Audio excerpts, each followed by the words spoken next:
from your Weather Authority, Chief Meteorologist Wayne Hart. The storm still on the way. Round number one overnight. Looks like it could be more along and north of the Ohio River. If anything, pulling back a bit on that threat and maybe increasing the threat a bit for round number two, which will be along and east of Highway 41 tomorrow afternoon. So a lot to talk about. We'll start with the numbers from today. Another really nice, very warm day, especially our low, 67 degrees, 81 the high. That was 5 shy of the record of 86. Our third day in a row with highs around 80 degrees, and that's going to make the next, well, not tomorrow, but Wednesday and Thursday a little harder to handle, as you'll see in a moment. But there are the highs from today, upper 70s to low 80s. We won't be quite as warm tomorrow, but still mid 70s for a very warm high as the scattered showers and thunderstorms redevelop across the area. We've had the watches going this evening across the northern fringe of the tri-state, southern edge of where all the storms have been rumbling this evening, but more than likely these watches will be extended to the south overnight. How far south remains to be seen, but live Doppler radar,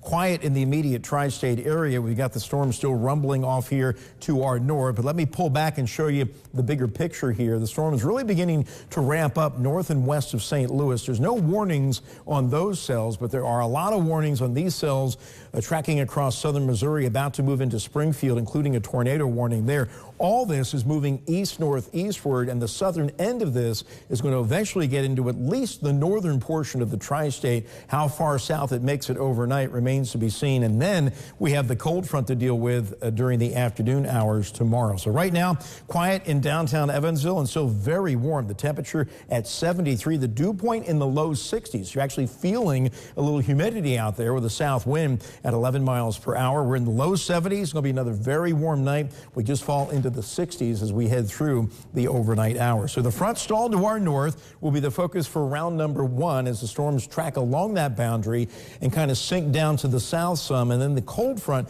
comes in from the west tomorrow afternoon, and that will fire around number two. Now, the Storm Prediction Center, as I mentioned at the top of the news with their 8 p.m. update, did not change the outlook at all. We're still an enhanced level 3 risk overnight along and north of the river. And again, a lot of the guidance keeps most of the storms in this area only. And we've got the level 3 threat, not for an increased tornado threat, it's there, but an enhanced straight line wind threat where we could see some gusts perhaps up above 70 miles per hour, especially as you head northwest of Evansville. We may not see all that much in the southern portion of the tri-state overnight, but let me show you how things play out here with Future Tracker. 2 a.m., we've got the leading edge of those storms hitting our northwestern counties. By 4 a.m., that line kind of weakening, but getting closer to the Evansville metro. Now the threat even going into the daybreak hours. At 7 a.m., we got a cluster tracking along and north of the Ohio River. Eventually that fades away, and then 11 a.m. more storms begin to fire, and this is round number two.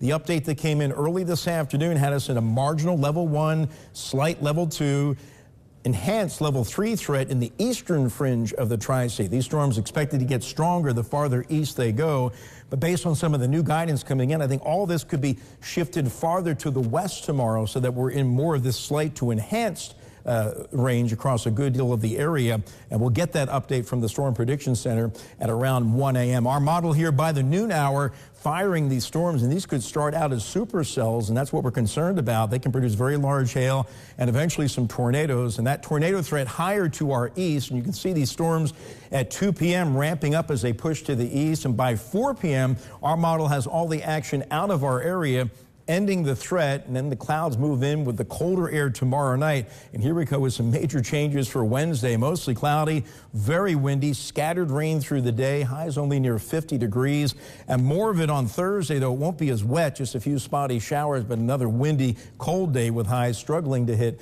50 degrees. So overnight tonight, some scattered storms developing, especially along and north of the Ohio River. May not see too much down to our south, 57 to 65.